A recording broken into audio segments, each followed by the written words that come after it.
Welcome to Nuclear Hotseat, the weekly international news magazine keeping you up to date on all things nuclear from a different perspective.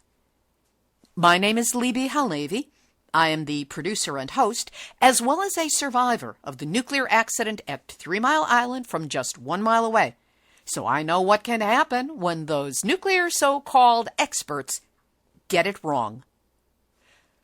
What does it take to force corporate nuclear interests and the government to fulfill their obligations to local communities to clean up a radioactively contaminated site?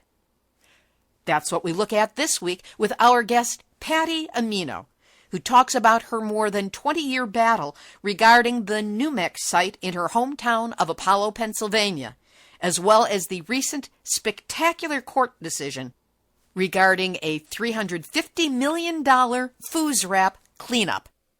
Hear what a single individual, a woman of tenacity, courage, focus, and stamina can accomplish. You will be amazed and inspired. Plus, we will have our ever-popular Numbnuts of the Week feature, the nuclear reactor duck and cover report, activist shout-out, and more nuclear information than Andrea Mitchell is interested in hearing from Bernie Sanders.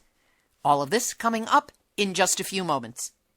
Today is Tuesday, January 19, 2016, and here is the week's nuclear news from our perspective.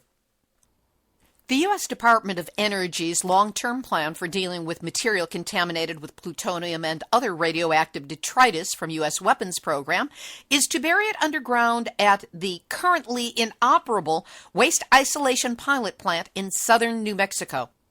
The WIP site has been shut down since Valentine's Day of 2014, when a waste container exploded and radioactive materials leaked out into the environment.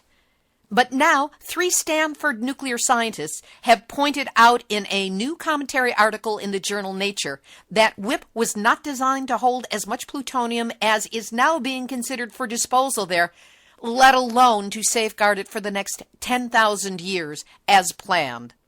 They point out that the current regulatory period of 10,000 years is short relative to the 24,100-year half-life of plutonium-239, let alone that of its decay product, uranium-235, which has a half-life of 700 million years. Recent research shows that California has a higher number of thyroid cancer cases than the national average. UCLA researcher Dr. Avital Harari said that the increase was statistically significant and not just a random difference. While radiation is a known thyroid risk factor, and the plume from Fukushima did hit the west coast of the United States, the study cites sun, diet, tobacco, and pesticides as the big environmental causes of cancer. La la la, I can't hear you! Radiation, Fukushima! Don't know what's causing this spike in the California cancer numbers. Right.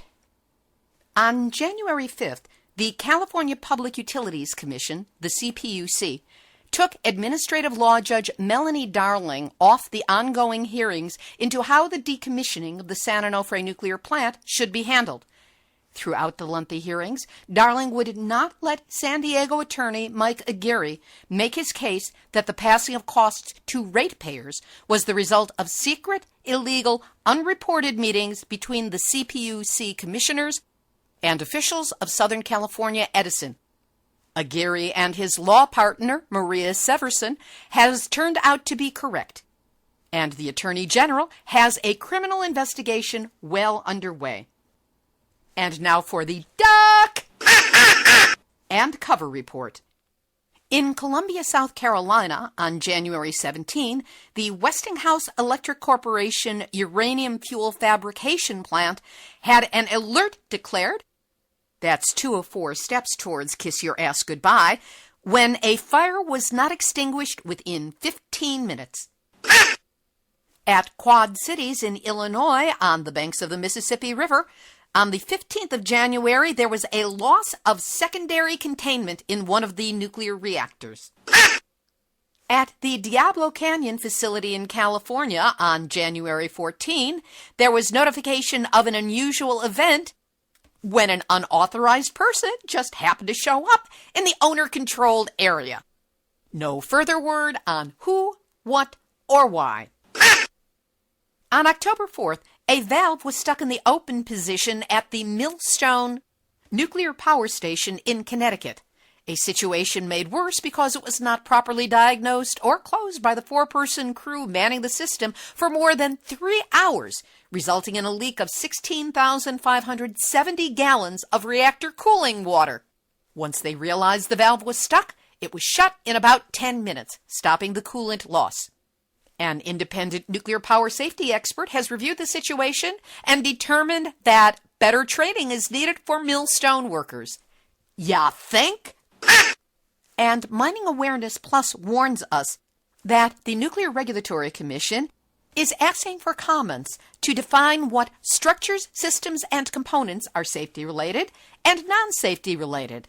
However, considering that the repercussions of a nuclear accident are so serious, deadly, and long-lasting, some radionuclides will remain lethal for longer than humans have been on the face of the Earth, which means that all structures, systems, and components of nuclear reactors and other nuclear facilities are all safety-related.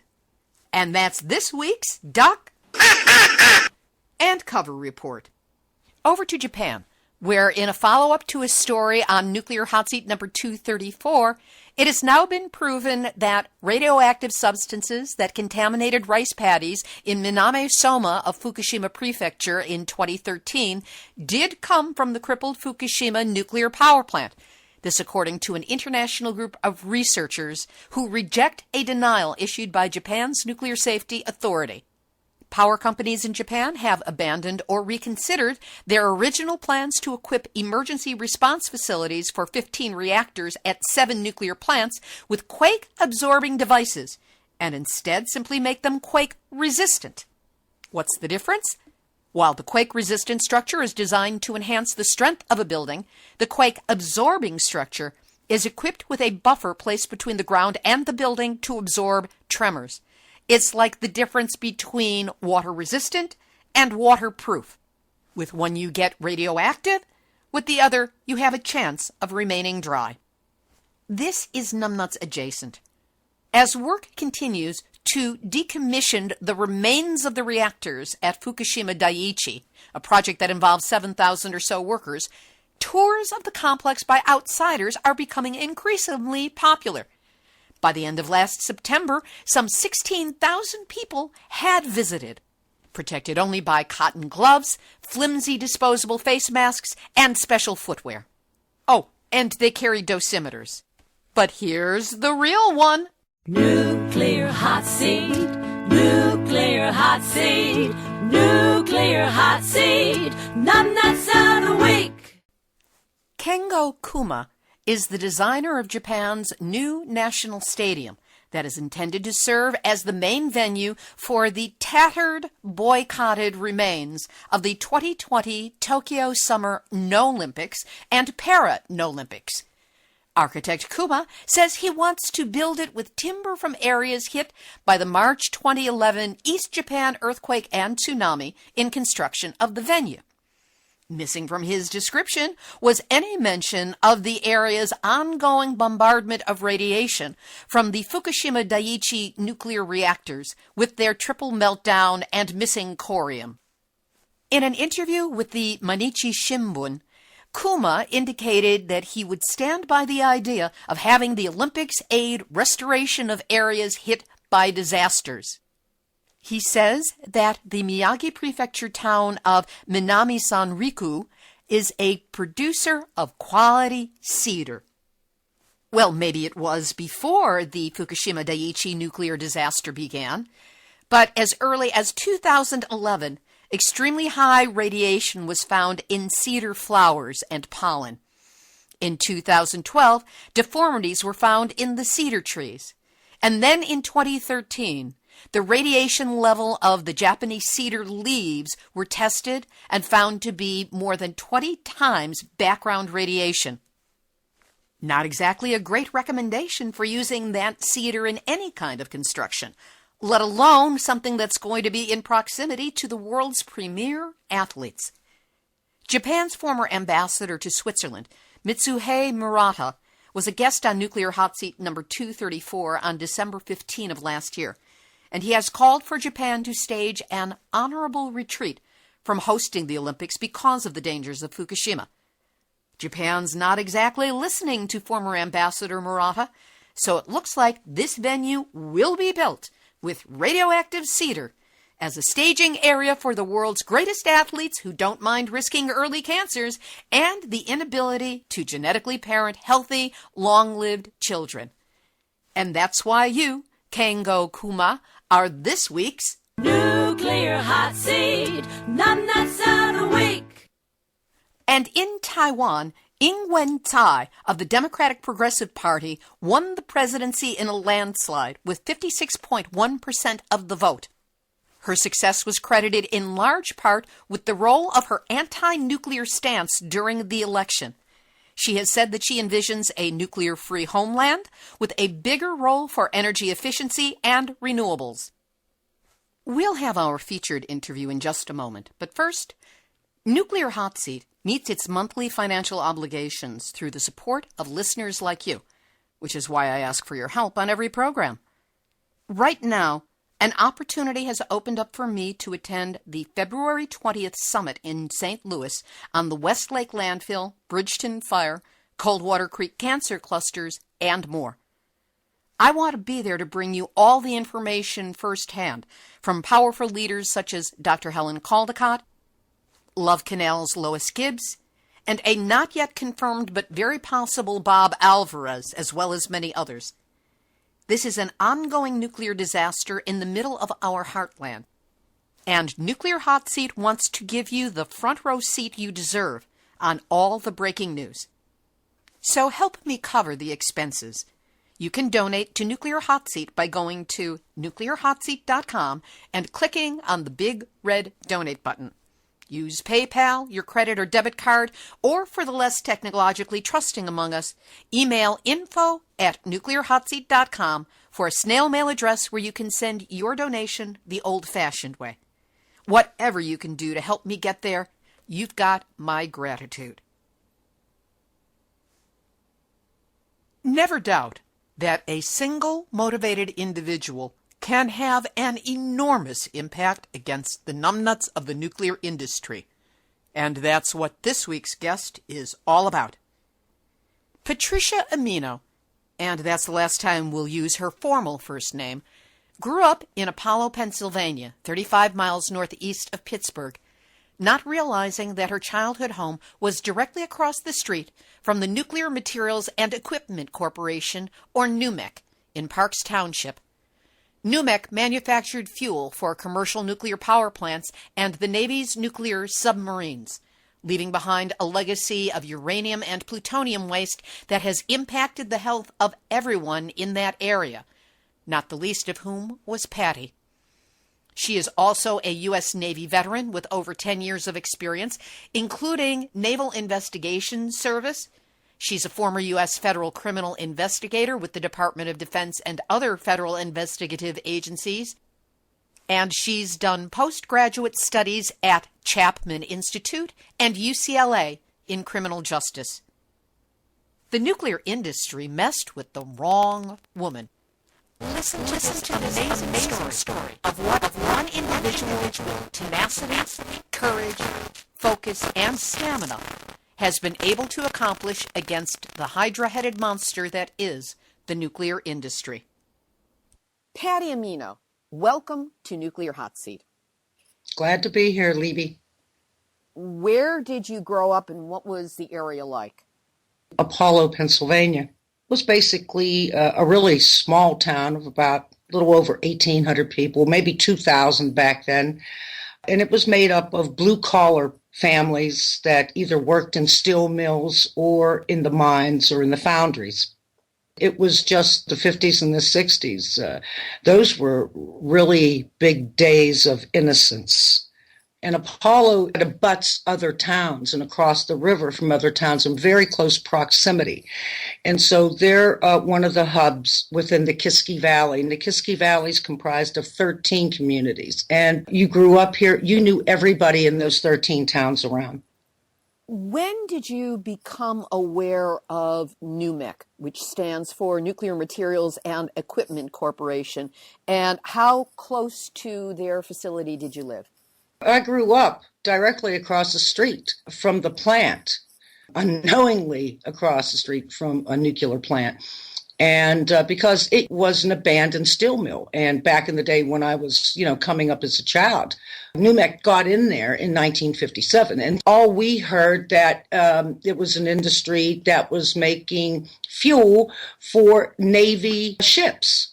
The word nuclear, radiation, or atomic never came into, the purview. But when I really first became aware of it was in December of 1988 when I came back home after retiring out from the United States government. So the entire time you were growing up, you had no awareness that you had a nuclear facility next door. Did you have any sense of what they were doing with their waste material, or you just kind of played innocently throughout the area? The kids would do what kids would do. I left the area at the age of 17, and I came back after I graduated from high school, and I came back intermittently. I went into the Navy, and I served for over 10 years, got out on a disability. And when I was in the Navy, I worked with Naval Investigative Service, which used to be called NIS. It's now fondly referred to as NCIS. And I got out, and I came back to the area, but I wasn't in the valley. I went up to Indiana, Pennsylvania, and I used my GI Bill, and I furthered my education. And then I got picked up by the Defense Department as a federal criminal investigator. And so I was assigned in different parts of the United States, the last place being Southern California. What brought you back to that area, you said in 1988, and when did you start becoming aware that there was a problem with the NUMEC facility or what was left of it? It was kind of twofold. My dad started getting ill, and then I wasn't feeling all that great, so I wanted to get closer to home. I had the time in service. I just retired out and came back home in December of 88. What gave you the first awareness that there was a problem with NUMEC? My dad. It was maybe just a couple days after I got home in December of 88. And he said, Patty, he said, look, you retired out from the government. He says, you do investigations. Could you find out for me and for some of the other people in the town what's going on over at the plant? I said, what do you mean what's going on over at the plant? And he said, well, that's a nuclear plant. And that was the first time I ever heard the word nuclear referred to that site. I said, really? And he said, yes. He said, and the company isn't telling us anything. And I says, well, Dad, a company's not going to tell you anything. They're going to protect their own liability. And he said, the Nuclear Regulatory Commission isn't telling us anything either. And I was so naive coming out of the government, thinking that that was just a communication breakdown. He said, that place had a lot of stacks. And some people were saying that maybe it came one off site. My dad retired out from the steel mill directly across the street, less than 100 feet is where I grew up and where the deli that was attached to the house was located. And so a lot of those workers would go into the deli with their work clothes on. And my dad wanted to know, and he had every right to know, and so did everybody else in the town. In other words, if there was any residue perhaps on their clothing that they may have been depositing in the store or in your local area? No, because of the stacks. 124 stacks. When I started getting the documents, I was jaw-dropped at the amount of stacks that plant had. Let's roll this back to how you began your investigation of the site now that it's 1988 and your dad has made you aware that there may be some problems there. After my dad made me promise to look into this, I found out that the plant was undergoing a decommissioning and that the Nuclear Regulatory Commission had put documents, considered it a public document room in the town library. So I would go up there, and these documents were on microfiche, and they had one of these old dinosaur viewers that you would just have to sit there hours on end to look over them. Fortunately, this viewer had a printer on it as well. And so I was able to acquire some documents, and those documents really tweaked my interest because there was one, the very first document I ever read was a 1957 document, and it was pre-startup report that the company had an outside contractor to do. And this contractor went out and around the town and took sampling so that they would have a baseline of what the radiation levels were prior to this plant starting up. And on page 4, there was just a 2-sentence paragraph. And the contractors were telling the company and highly recommended that the plant carry on with regular testing in the unrestricted areas for the future potential of any changes in state and federal laws and regulations, and for the potential of litigation. That was a very big flag to me. It sounds like they were anticipating that there would be radiation or other forms of toxicity released, and that there would be lawsuits down the road. Is that what you got from this 2-sentence paragraph? Absolutely, that they were dealing with something that would cause them a problem, and more than that, that would cause a problem for the people in the community. Having gained this information, how did you proceed? What actions did you take, and how did you begin to build this case? Well, the Nuclear Regulatory Commission was having in Apollo what they called exit meetings, and the company would be there. A couple times I wanted to ask the company managers some questions, but the Nuclear Regulatory Commission would not allow the company to answer questions, and I thought this very odd. It really appeared that they were shielding. They were the buffer. It didn't sit well. And then I noticed that the Nuclear Regulatory Commission, when anybody in the community would ask about different levels of radiation that they would find or what type of testing they were doing inside of the plant, they would come back and they would mix their formulas. They would mix rotogens with Becquerels, with picocuries per gram. They would mix this all up. And the people of this area are working class. And so the level of communication that the Nuclear Regulatory Commission was bringing forth to the general public was intimidating them.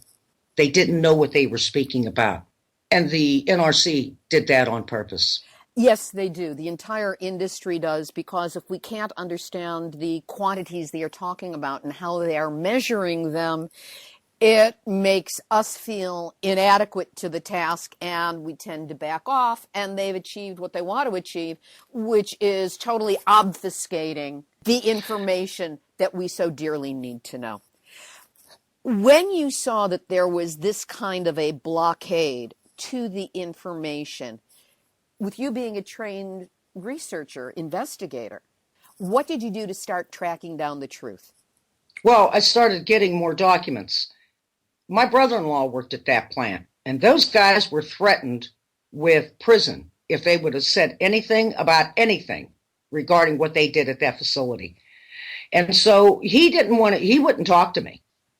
The mindset that the company was putting out to their workers was that any questions the public could jeopardize their jobs. The workers had no idea that they were going to be without jobs.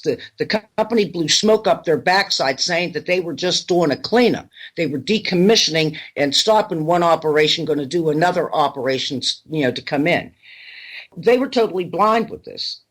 Part of the decommissioning, there was a contractor that was located in town, and Pauline was a whistleblower. She had her own company called ECO, the Environmental Compliance Organization.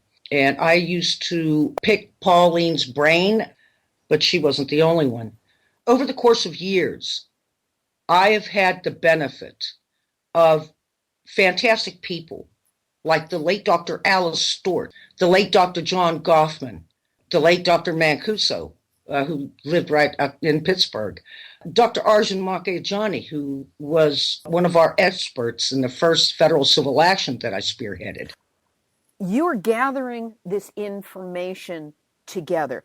Once you got the documents and you started being aware that there was a problem here, what were some of the early actions that you took to start building a case, or at least investigating further? Some of the people were coming to me because they knew I was retired out from the government, and I would go to these meetings. But then I had some people coming to me and telling me that their dog, 5 years old, dying of cancer. And I noticed one day just driving around, there were two, in a small town, there were two people walking their dogs at different locations in the town, and they both had visible tumors all over these dogs. And so I went around to some of the vets and just asked them if they had noticed any incidents or increases in cancers in the dogs and the cats and any other animals. And they said it was a very striking increase in cancers in these animals.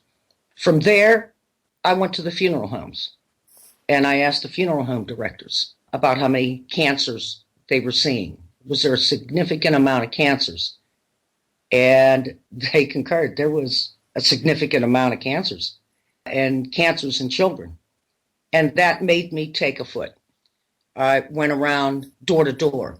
And in one community, Oklahoma, there was a street, and that's up over the hill. Across the river is 200 feet from Apollo, and that's up on the hill. There was a street that had 16 homes. There were 8 homes in a row that all the women had breast cancer. Wow. Yeah, that was very striking to me. It was worse. And that was just the Apollo area. I went down to the Parks Township area where we had the plutonium facility. Here's this plutonium facility, and it abutted a dairy farm. I constantly was thinking, does this milk do a body good? I remember being able to see years ago the dairy cattle sitting out there, because I would ride with my dad out of Apollo into Leechburg, where he worked at. And I just remember those dairy cattle and not paying attention to what the other buildings were there. You just didn't know. And nobody suspected because there wasn't a fence around that facility. There weren't placards. There were no cautionary signs, nothing that nobody would ever talk about, any warning.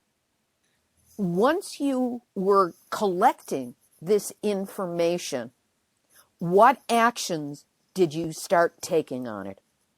I kept asking to have some off-site testing. Who were you asking?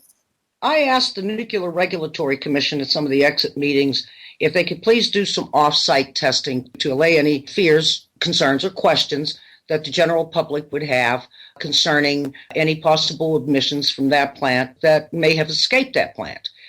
And the Nuclear Regulatory Commission, joined with the manager of the company, continuously stated that everything was perfectly safe and nothing went over the fence.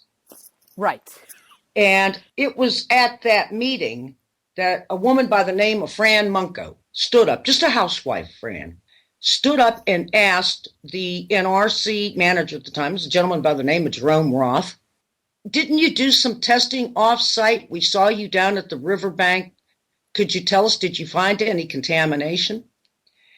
And he is doing the NRC dance move of mixing all the different formulas together and just giving her a bunch of over highly technical gobbledygook. Mm-hmm. And so I saw Fran just kind of wilt down in her seat. But then she got back up again and she said, "Excuse me, I didn't understand what you said. Could you just answer the question, yes or no? Did you find any contamination off-site?" And then my trigger got pulled because that NRC official told her to sit down and shut up, that she had already had her question. That was all she wrote for me. What did you do at that point? Any civil decorum that I had, it left the door. It exited. And my voice can bellow quite a bit. I have no doubt. And from the back of the hall, I said, "You cannot talk to these people this way. You're a public servant. These people have questions, and you're required to give them the answers.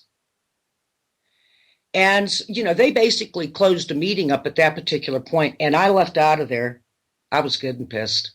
What did you do with that energy? What I started doing after that was to raise the public awareness. I knew that the company had the workers hogtied and scared about ever talking, and that the public was so trusting of our government.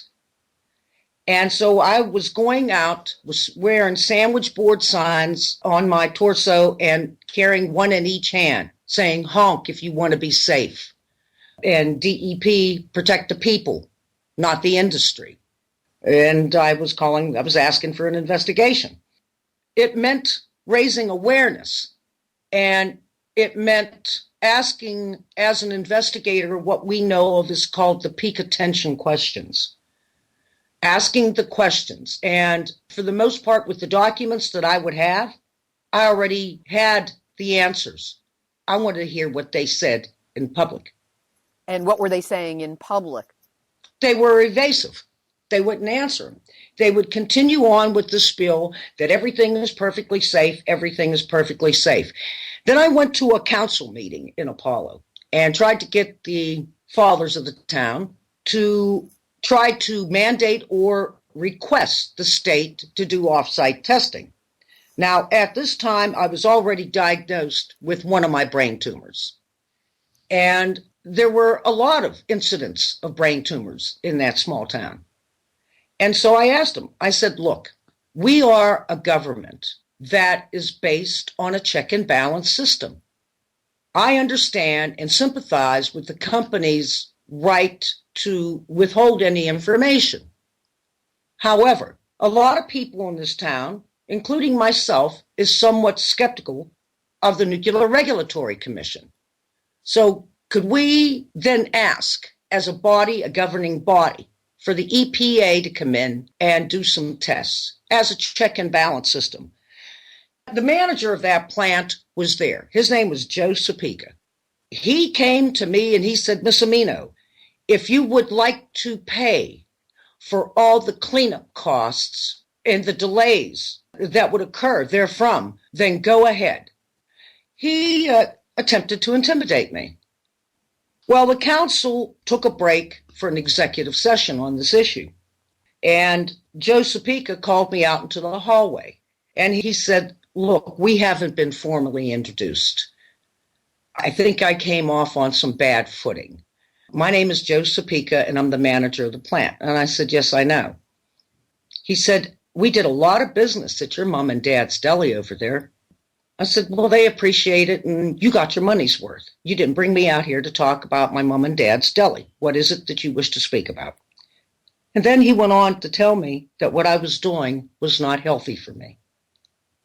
And I looked at him. I said, what the hell did you just tell me? He said, what you're doing is not healthy for you. And then the council came out of the office, and then Mr. Sapika turned and said, well, the document you want, it should be up in the public document room. And that was more fuel on my fire. I don't get intimidated. It just makes me angry. And we're up to what year here? 1992. So we're in 1992, and you've come as far as, it sounds like, being threatened by the manager of NUMEC. I don't take kind to threats. And so I started looking into Mr. Joe Sapika. And then under Title 10 of the Code of Federal Regulations, it's quite distinct of what the minimum requirements are in order to be a nuclear plant manager, i.e., for the Apollo plant, which was a uranium hexafluoride facility, there was a minimum requirement of a Bachelor of Science degree in the nuclear or technical field and 10 years minimum of experience in the same. For the plutonium facility, it was the same in education, but 15 years experience in the nuclear or technical field. Now understand, they only had one manager for both facilities. When I looked him up, he only had a Bachelor of Arts degree, and his only prior experience was that of being co-owner with his brother in a hardware store that went belly up in Monroeville, Pennsylvania. That was all she wrote. Then I started really firing up the Nuclear Regulatory Commission at that point. He didn't get fired. Here's what the NRC did. I had to embarrass the NRC in front of television cameras to do something. And what they did, they issued a notice of violation, but then they changed his title and still kept him there and credited him with 7 years experience. Not surprising. So you've got an area where there is a peak of cancers showing up in children, breast cancer in women, tumors in dogs, additional cancers showing up through the mortuaries and the people who have died. You've got all of this evidence that you are accumulating. Give us a sense of how the years went by while you were working at it, because we're only up to 1992 at this point. Well, let me take you then to 1993. I had been working with Congressman John P. Murtha, and I got tired, and I asked him, because when you go to the Nuclear Regulatory Commission and ask a question, they would pawn it off and say, that's not our jurisdiction, that's the State Department of Environmental Protection's jurisdiction. Go to the state, they would come back with us, that's not our jurisdiction, that's the EPA's. I'm not going to chase my tail. So I went to Congressman Murtha and I said, we need a meeting to have a representative from all these agencies here so they can't continuously pass the buck. And that's exactly what happened. 6 months down the road, Congressman Murtha got us that meeting. And that meeting was advertised in the paper for 3 days to have time limitations. Now, under Robert's Rules of Order, that's about 3 to 5 minutes. You give me 3 to 5 minutes, I'm going to do some damage. But when we got into the meeting, you signed, as always, signed in. Then they asked us to take a number. And I said, what are you doing here? You give a raffle away at an environmental meeting? And they said, no. When your number's called, you get one question and one question only. I was off the hook. That was it. They did an unannounced, unadvertised change-up that was completely out of line. And then I noticed that there was police in the meeting. Never before they had police at the meeting. An hour and a half before that meeting, I had a phone call from the company's, Babcock and Wilcox's attorney. He said, I understand you have some documents. And I said, I do. He said, would you be interested in meeting with me so we can go over those documents and so we can negotiate through them? He said the key word, negotiate. And so I told him, I said, I'd love to meet with you and discuss documents. However, I have a meeting I have to go to. He said, yes, I know. I said, but if you really want to know about these documents, he says, yes, I do. I said, I suggest you pick the paper up tomorrow morning. Thank you very much. Click. An hour and a half later, I get to the meeting. The police is there. They changed it up. I ended up getting arrested for asking too many questions at a public meeting. 9 months later, I was acquitted. And then I turned around and sued the town because they ended up getting the town to facilitate it. The company did, and so did the NRC. And so I knew that it was just a matter of time because a couple months before that, my brake lines had been cut, all 4 of them. On your car? On my car. I could never say with definite who did it, but I had never had any problems before. In November of 1993, I spoke to Bill Silkwood, as in Karen Silkwood's father. Because I knew at that particular point, after that arrest, they were going to keep coming after me. They had the police following me and stopping me, checking my registration, checking my insurance and everything. You know, I had a hard way to go because the community was behind the government at the time. So I called Bill Silkwood. I told him what my plight was. He said, you need to talk to an attorney. I says, well, could you tell me who it was that was representing Karen that she was due to meet?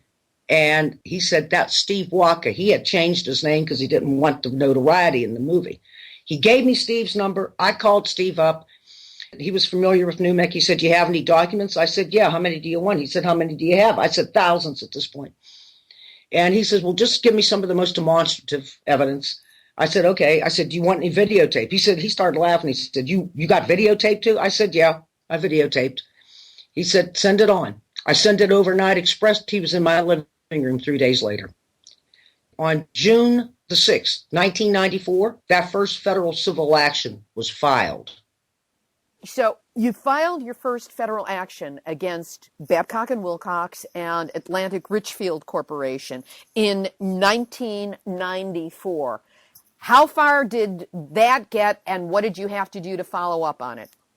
Well, that case took 14 years. However, Fred Barron, who was the lead attorney, when it came to trial in 1998, of 200 people who were on, there was 8 people who were the first test plaintiffs. That the case, when it went to trial, of the first 8 test plaintiffs, the jury awarded those people $37.6 million.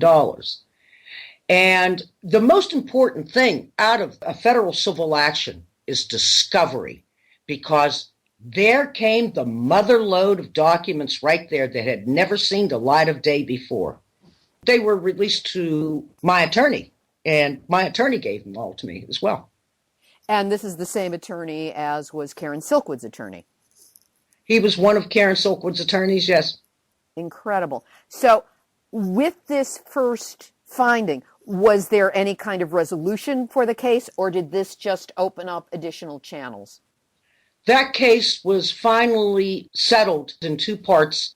2007, Atlantic Richfield bailed on Babcock and Wilcox, and they settled. And Babcock and Wilcox finally settled in 2009. The overall settlements were approximately $92 million. Who was it who received that $92 million? People in the community who had either buried their children, buried their husbands or wives, or who had cancers that were survivors. These were not workers. What has since happened to take care of the workers? All the documents that I was finding regarding the workers at the document room that the NRC had set up, I was completely shocked with how they just openly, they didn't redact any of the information on the workers. I mean, their dates of birth, their social security numbers, everything was just out there. I was getting these documents and putting them aside because I knew the suffering. I had actually seen and knew of several cases where the company had let some of the workers go that were getting sick, and they didn't have any insurance, nothing. They ended up losing their homes. It was just a damn shame what was happening here. What are the various settlements that have taken place? Because I know that as of a few weeks ago, there was an ultimate finding about the cleanup taking place. Talk us through where the different cases were and what was achieved by each one of them. On the civil land, of course, there was the first federal civil action that I spearheaded, 14 years, $92 million to 200 plaintiffs. In 2010, I spearheaded a second federal civil action suit. That's an appeal right now, so that's still not settled. On the regulatory end, I had a hearing with the Atomic Safety and Licensing Board panel. It was a paper hearing on the Parks Township nuclear site because the waste dump came under their operations license at that time, and they were planning on splitting the license. And I knew if they split the license, they were going to leave us in perpetuity with the waste. And that's exactly what they had tried to do. That I didn't win, but I still was able to get some of the NRC and the officials at B&W and ARCO on the record with affidavits that later came back in federal civil actions to bite them. At the same time, our sewage authority was contaminated. They had a lagoon over there, and it was contaminated with plutonium, daughter product americium-241. But the NRC kept saying that it was just minute amounts, and I kept telling them to go deeper. They didn't want to go deeper. I would just push it. And so the NRC's resolve for this, they had an unannounced meeting at an archery place outside of the area, and I found out about it. They were actually going to give the sewage authority a nuclear license to just leave it there. In other words, name it a nuclear waste site, and that would give it permission, and it wouldn't have to be cleaned up? No, they would just give a nuclear license for it to be there, period. So when I found out about this meeting, I got there, and they had called it a meeting, but then at the meeting, they tried to do a disco move of going straight into a hearing. That would have been unannounced.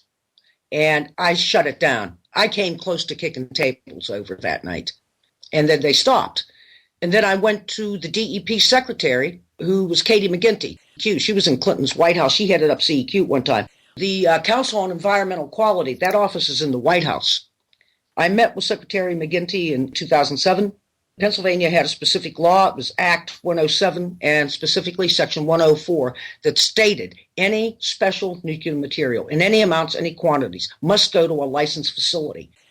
So Secretary McGinty reversed the decision that DEP had been taking, which was a wrong-headed decision for years. The wrong-headed decision was to be in compliance with the Nuclear Regulatory Commission, either giving them a nuclear license or having it merely sent to municipal landfills where we take our household trash to, so somebody else could get it. Kicking it down the road, anything for the company not to have to pay what they should be paying for. Okay, so you had the meeting with her and she reversed the decision. What was the ruling or what was the decision that came out? That it had to be cleaned up. And it got cleaned up. That was actually a really good success.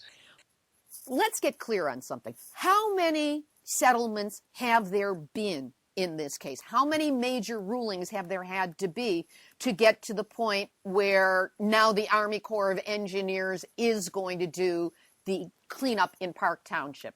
Okay, well, the Army Corps of Engineers in Parks Township is one thing. One has to understand that NUMEC was a multi-headed, multifaceted beast here. NUMEC, Atlantic Richfield Corporation, Babcock and Wilcox. You had the Apollo site. That was a separate thing. But from the Apollo site, then you had the contamination of the river and whatever went into the sewage authority. And of course, the sewage authority was another thing because that was accumulation of both the Apollo and the Park site. Now, the Apollo decommissioning, that got done. Then you had the plutonium facility. Okay, and the operations was one thing, and then you had the burials, to what I've been dealing with the Corps of Engineers. And then you had the federal civil actions and the workers. So I was juggling and doing all these things at one time. And who did you have as support on this? Were you part of an organization? Was this a crew of people, a committee of people? No, I did this myself. And thank God I was able to get probably the best environmental attorney in the country, the attorneys, Steve Waka, the late Fred Barron, and his team. Oh, my goodness. Kay Reeves, Alicia Butler, Michael Kasky, who's down in Texas. So with all of these settlements, as of a few weeks ago, the ruling came out that the cleanup is going to take place through the Army Corps of Engineers. Is that the FUSRAP program? It is. So FUSRAP is going to be doing the cleanup of Parks Township. That's correct. What is still on the horizon for this site? Or is it finally the opportunity for you to lay the cudgel down? No, I wish I could lay it down. But you see, the SLDA, the waste dump, was separated from the original license of the operations site. And the waste dump area that is fenced in now is about 44.5 acres. However, the original deeded licensed property at the time the operations were intact and the burials took place was 193 acres. And I can tell you they buried on just about every inch of that property. I think it's going to come in two parts. The Corps of Engineers will work on the SLDA. And I am looking to get the EPA with the areas outside of the SLDA. I do not want to muddy the waters with what I had to fight for and what's been fought for with respect to the SLDA. Just clarify for me, SLDA? The shallow land disposal area, and that's the $350 million plus cleanup of the 44.5 acres. That's what's going to be cleaned up under FUSRAP. That's correct. Where are you now in terms of your health? Well, every day above ground's a good day. I'm still vertical sucking air on my end, so I guess I'm okay. I still have another brain tumor. You know, I'm to the point now, because I've been through so much. I mean, I've had my head opened up twice for one brain tumor. I still have another brain tumor. I've had uterine cancer. Those are the things I attribute to being exposed by the industry. That's a side of physical problems I've dealt with when I was in the Navy. I'm basically with the mindset now that I don't even want to go to a doctor. I'm just ready to take whatever comes. But I don't want to hear any bad news because I have enough to fight right now. Here's the one thing I've always believed. The truth may sometimes stand alone, but it always stands and people will get behind it when they know it.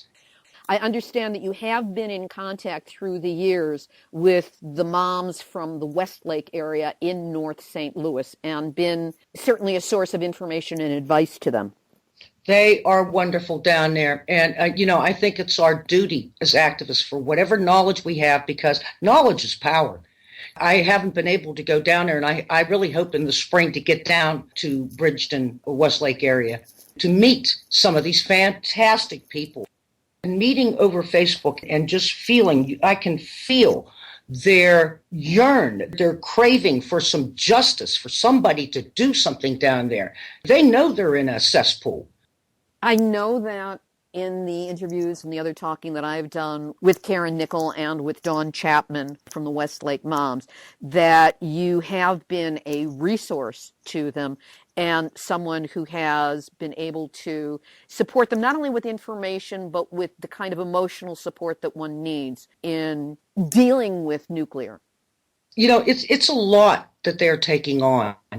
There's a lot of people that are out, and that's fantastic. Everybody should be out. I'm appalled at the local governments right on up to the governor's office. I'm appalled at the way that the people have just been dismissed with their concerns. Whatever I can do, whatever resources I have, whether it's support, whether it's documents, whatever it is, I'm going to try to help them, because those are my brothers and sisters, not only there, but Irwin, Tennessee, out in California, up in Canada, all over the place. We have a lot of bridge making that we've done as activists across this country. Patty, we wish you every health, every blessing, every support possible. And truly, you are an example of what a single, motivated, focused individual can do in battling nuclear. When we can come together with you and with people like you all over, we can succeed. It takes time, it takes energy, it takes focus, it takes stamina, but we can do this. And you are a living example of that.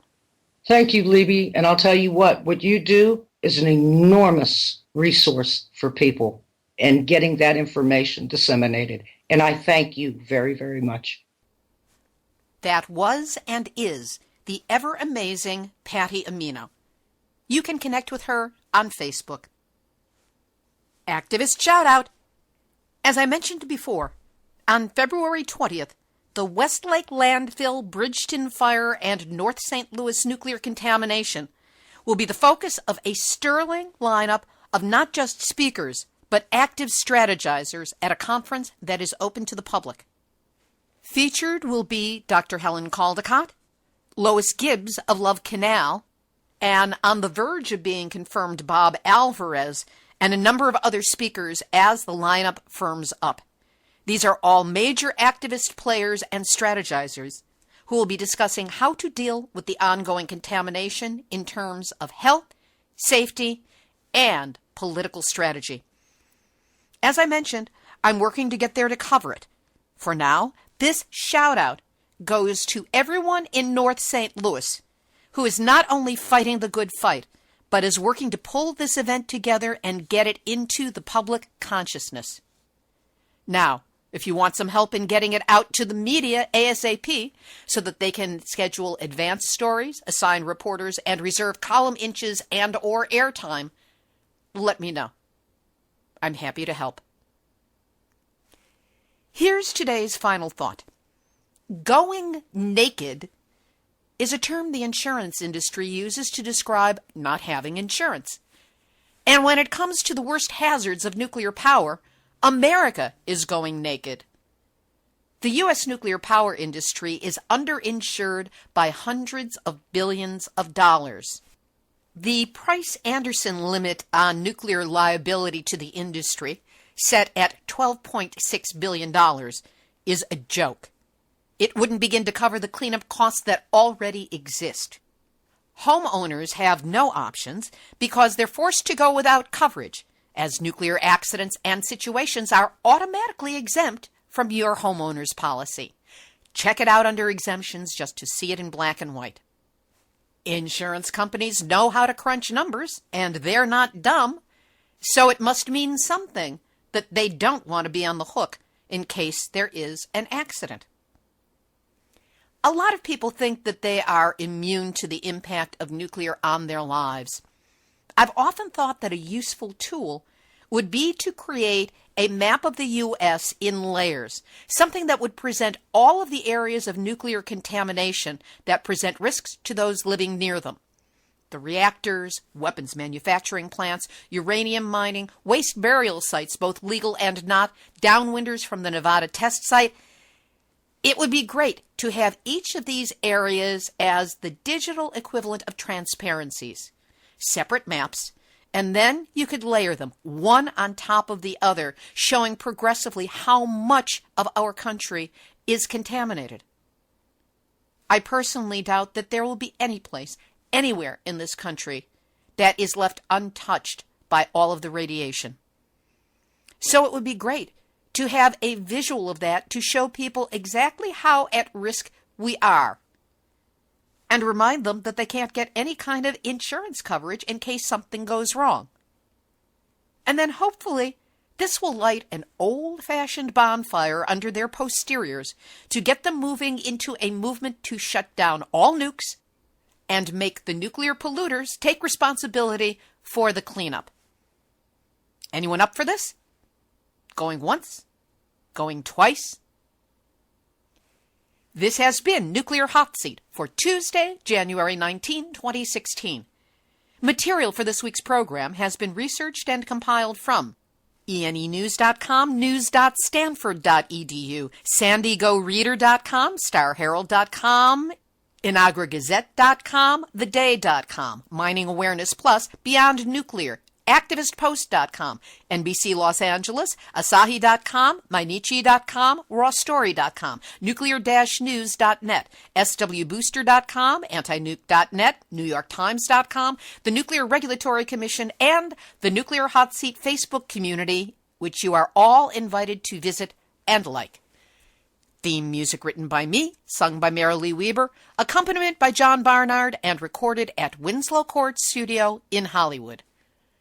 Nuclear Hot Seat is syndicated by UCY.TV on the StuWebRadioNetwork.com, which is formerly Veterans Truth Network, in New Zealand by NewZSentinel.com, and here in the States out of Boston by ActivateMedia.org.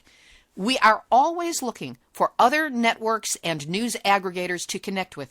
So if you know of a website, a community radio station, or what the heck, Jon Stewart, he's going to be doing HBO now, let them know about Nuclear Hot Seat, and let me know so I can be in touch. Our archive is jam-packed with 238 shows worth of interviews, news, numbnuts, and lots of factoids of interest. You can check it out on our website, nuclearhotseat.com. We're available on YouTube under Nuclear Hot Seat Videos, that's our channel, and on iTunes. Nuclear Hot Seat is the activist voice on nuclear issues. So if you have a story lead, a hot tip, or a suggestion of someone to interview, send an email to info@nuclearhotseat.com. We are copyright 2016, Libby Halevi and Heartistry Communications. All rights reserved, but fair use allowed as long as proper attribution is provided. This is Libby Halevi of Heartistry Communications, the heart of the art of communicating, reminding you that we have all had our nuclear wake-up call. So don't go back to sleep, because we are all in the nuclear hot seat. Nuclear hot seat, what are those people thinking? Nuclear hot seat, what have those boys been drinking? Nuclear hot seat, the corium is sinking. Our time to act is shrinking, but our activists are linking. Nuclear hot seat, it's the bomb.